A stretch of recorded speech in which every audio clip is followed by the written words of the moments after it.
Okay, and we're doing it. Iron Lion Radio, episode 1, low carb dieting. After doing the intro video, episode 0, I wasn't sure what the first episode would be, and then I saw this link on the Drudge Report to the New York Times, and it's an article called "New Study Favors Fat Over Carbs." Quote, high carbohydrate intake is associated with higher risk of mortality, and high fat intake with a lower risk, research reports. Okay, so in other news, water is wet and the earth is round. This is not new information. It goes on. Quote, compared with people who ate the lowest 20% of carbohydrates, those who ate the highest 20% had a 28% increased risk of death. Okay. So they divided these 135,000 people into 5 groups by carb intake. The group eating the most averaged about 35% of their calories from fat. Okay, so that's still extraordinarily low. I would put most people on a diet that has close to double that. It's talking across the board too. It goes on, quote, consuming higher saturated fat, polyunsaturated fat, and monounsaturated fat were all associated with lower mortality. Higher fat diets were also associated with a lower risk of stroke. Okay, the second part I think is not something everyone would expect, though I'm not sure how much we really understand strokes anyway. And I guess this means like mortality right now, because I mean, all of us have a 100% chance of mortality. So I assume this means like this year or something. Then this scientist from McMaster University says, quote, guidelines recommend low saturated fat and some recommend really low amounts. Our study, which captures intake at the lowest levels, shows this may be harmful. Okay. Goes on in the article, say current federal guidelines recommend a diet that provides no more than 35% of its calories from fat. So what to make of this? Generally, this should surprise nobody. Nobody who's been paying attention anyway. I think these studies are done to prove a point that people already know, and the results don't tell the whole story. So I want to get more into carbohydrates and what they are, but let's kind of go high level. We all know there's 3 kinds of macronutrients, right? There's carbs, there's protein, and there's fat. I think protein is the easiest one to talk about and the least controversial. What is protein? Like, what does it do, right? Protein breaks down into amino acids that the body uses to maintain our existence, basically. What is it? Our muscles, our bones, our organs, everything relies on protein. So while people should probably more in general, most people should be eating more protein than they do right now, there's a limit to how much we can use. A couch potato won't need as much as a bodybuilder, but even a bodybuilder can only utilize so much. Now, I think there's a lot of disagreement about what is that level and how much is it, but I think everyone agrees that there's a limit. Without protein, let's be clear, without protein, we die. In as little as maybe like 3 to 5 weeks, it doesn't take very long. If you don't have any protein, you're not long for this earth. So that's protein. Let's talk fat. What does fat do? Fat gives you energy. Some vitamins can't be absorbed without fat that you just like have to live. So what are they? A, D, E, K. They can't be absorbed into the body and used without fat. So you have to eat fat in order to absorb these vitamins. So if you want to live, you're going to need fat. What else does fat do? It helps you maintain your body temperature for sure. And essential fatty acids, look, I'm not a scientist, but basically I think essential fatty acids essentially become the things that are like we call omega-3s and omega-6s. And I'm not trying to teach anything here. I'm just sharing with you how my brain works and how I've come to feel about low carb dieting. I don't want a channel where I try to give an empirical answer about things. I'm just trying to share my line of reasoning with you. So anyway, you've got these essential fatty acids. I don't think I mentioned that there's 9 essential amino acids. So there's essential aminos and there's essential fats, essential protein and essential fat. And what that means is like your body can't make them from something else. So you've got to take them in through your diet. If you don't have them, you'll die within weeks. This stuff is not controversial. Everyone agrees about this. So what about carbs? What carbohydrates do you need to live? Well, I think if you didn't eat any fiber, you'd probably be hurting. But that's about it. I mean, carbs give you energy for sure. But it's not like a special kind of unicorn energy that you can't get from something else. And if you're like a high-performing athlete, you're probably going to need some carbs. But not nearly as many carbs as people justify or most people would think. The necessity of carbs itself is probably one of the more misunderstood topics in nutrition. There are smart people, or at least people with like initials after their last name or degrees and credentials that make people listen to them, who are just completely brain dead about this stuff. Speaking of brain dead, okay, so I found this other thing this week about it. Self magazine. I mean, this isn't exactly like a scientific journal, but it's like this is the information that's out there for the general public, so we're going to talk about it. This article quotes a registered dietitian as saying, "We cannot support the brain if we are taking in less than 120 grams of carbohydrates per day. And a lack of glucose to the brain can cause irreversible damage." I mean, seriously? What is a registered dietitian anyway? This lady is probably super fat. I mean, this is just so dumb. And I'm not a scientist, but scientists don't usually look like me either. So we're going to have to come together to figure out what's going on here. A lack of glucose to the brain can cause irreversible damage. Wow. When you guys hear that, like, what do you think?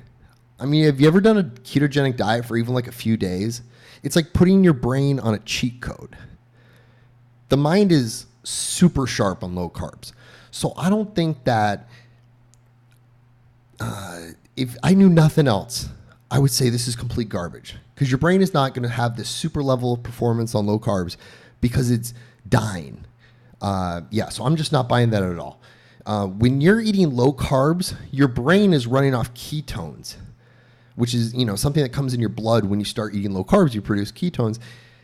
And that's what your brain is using for fuel. It's like giving your brain super premium gasoline. Nobody ever said putting super premium gasoline destroyed their engine in their car, right? So anyway, getting back to it. So protein, you only need a certain amount depending on who you are. And carbs, I think we basically need none. There's no such thing as an essential carb. So let's agree, I think we all agree we need some fiber, but when we count carbs and net carbs, we don't even count fiber anyway. So let's ignore that. Most people are going to eat some carbs, but let's say you need to eat as few as possible. We're not going to put a number on things. So protein, you need a certain amount, but at a certain point, your body can't really utilize anymore. Carbs are the devil. The fewer the better. Just as many as you need for athletic performance, really. That's probably optimal. So you need way more calories than that. If you take into account how we discuss protein and carbs, we still have a ton more calories our body's going to need to get through the day. So where do they come from? Fat. Fat is the ultra premium gasoline that I'm talking about. It's the ultra premium gasoline that our body needs. So for my money, healthy fats should make up the majority of our calories. And that is something that is never going to happen by accident. It doesn't naturally occur to people, certainly not me, to wake up and eat half an avocado, 2 tablespoons of natural peanut butter, and put 20 grams of coconut oil in your coffee. But if you go out of your way to make that happen, where like most of your calories are coming from healthy fats, a few things are going to happen, right? You're going to be healthier. Your blood work is going to look amazing. I've seen this firsthand over and over and over again for myself. You're going to be cheating on your diet way less. When you eat a ton of healthy fats, your cheats are so small, and you just won't feel the need. You're going to be feeling better. And okay, so that might be controversial with some people because some people skip carbs for even like half a day and they get sluggish and they get irritable. And all you can say to these folks is hang on. You know, some people call it the keto flu. I don't like that name. It's just an adjustment period. Your brain needs to make that switch to using those ketones as fuel, and your body kind of needs a minute to start producing them. But if you make it through, you will feel better. If you have a cheat meal once in a while, you're not going to have to go through it again. It really gives you incentive not to screw up for a whole weekend or for a whole week, because then you're probably going to have to go through that adjustment period again. But man, your brain will be noticeably sharper and your mood will be the same, if not better. So when we eat a ton of healthy fats, you're going to be healthier, you're going to cheat on your diet less, and you're going to be feeling better. And oh yeah, like you're going to get lean rapidly. I'm sure this is stuff that most of you already know. I'm probably preaching to the choir mostly on this. So how is this in the New York Times like it's news? Well, as my mom pointed out to me yesterday, the grain industry has been fueling this lie that fat is bad for you for decades. I mean, this idea of low-carb dieting is not new. The Atkins diet was conceived in like the late 1950s, early 1960s.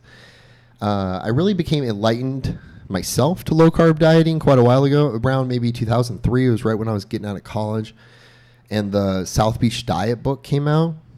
I think its author was a cardiologist, and everything he talked about just made a lot of sense. But I don't believe this stuff because it makes sense. Okay, I love carbs. I would love nothing more than to believe that carbs are the building blocks to low body fat and a healthy heart. That would bring me so much happiness. Life would be so much easier. But 13 years of doing this, 13 years of dieting and paying attention to what happens when I eat certain things has told me that that's just not the case. And not just me, but 13 years of being a part of a community and following hundreds of others' progress too.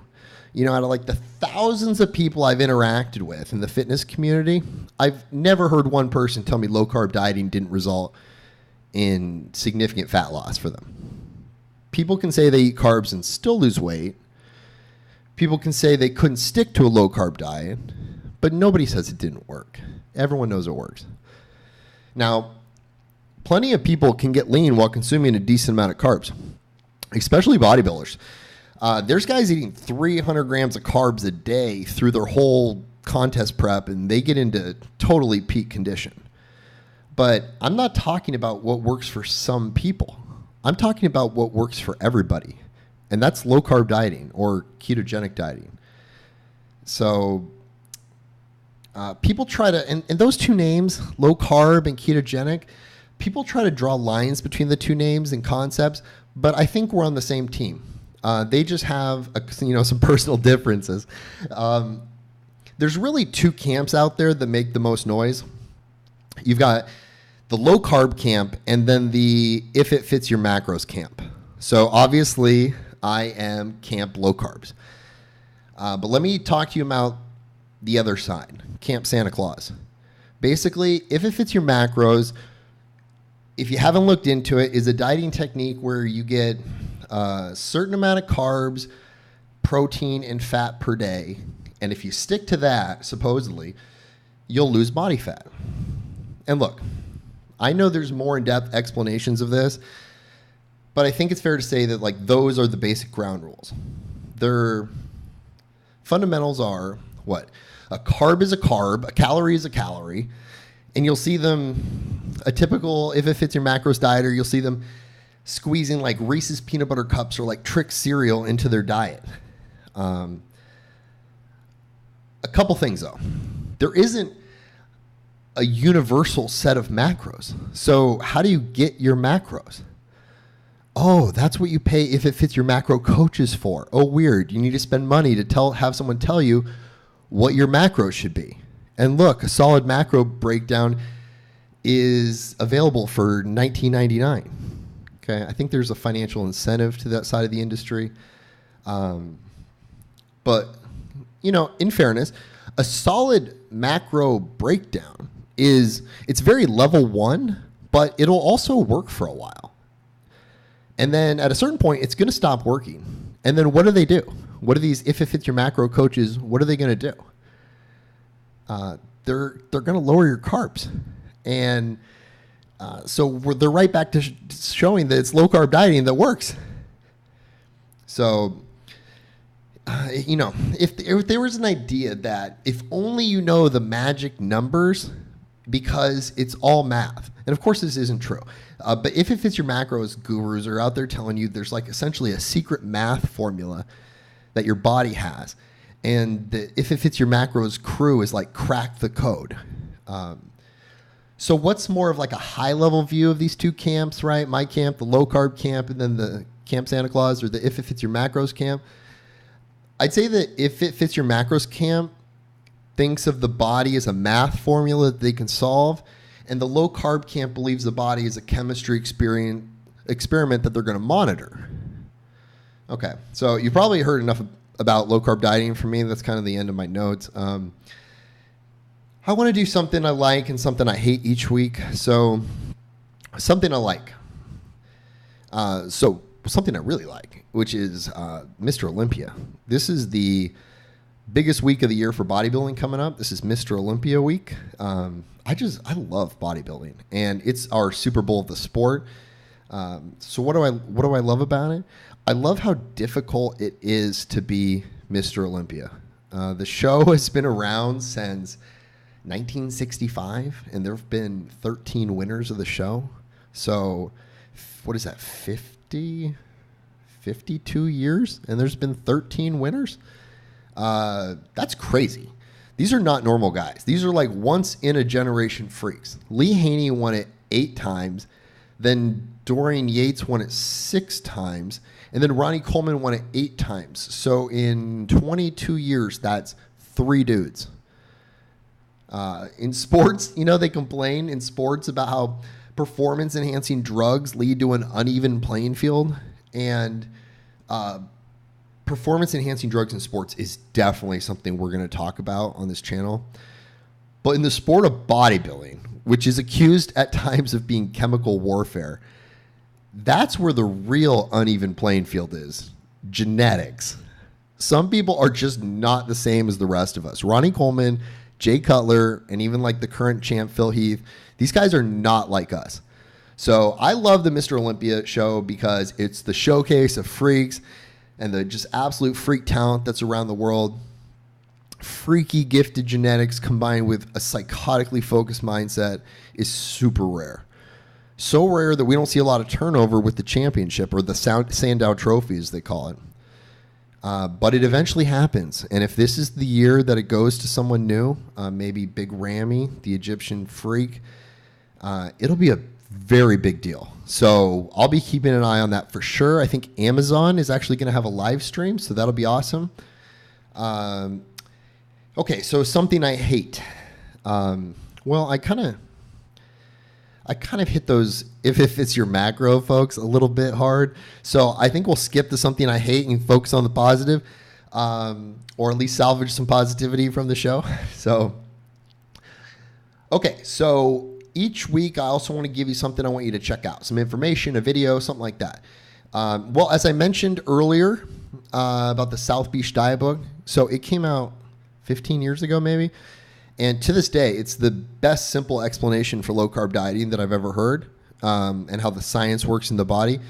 It's logical, it's easy to read, and it's a very powerful tool. Because, our bodies don't look the way they look because of the decisions we made last weekend. our bodies look the way they do because of tens of thousands of decisions we've made in the last many years. So without sacrificing anything, knowledge of how the food science works will lead to incrementally better decision making and then ultimately a better body. So you can probably find a used copy on Amazon for 38 cents or something. I believe I saw a copy of the book at the library here in Saipan, so I bet your library has one too. So there's a bunch of versions. Get the original. It's like blue and green cover. You will totally love it. The South Beach Diet by Arthur Agustin, I think. Agustin, something like that. Okay, guys. Thanks for surviving the first episode with me, and I'll see you guys in the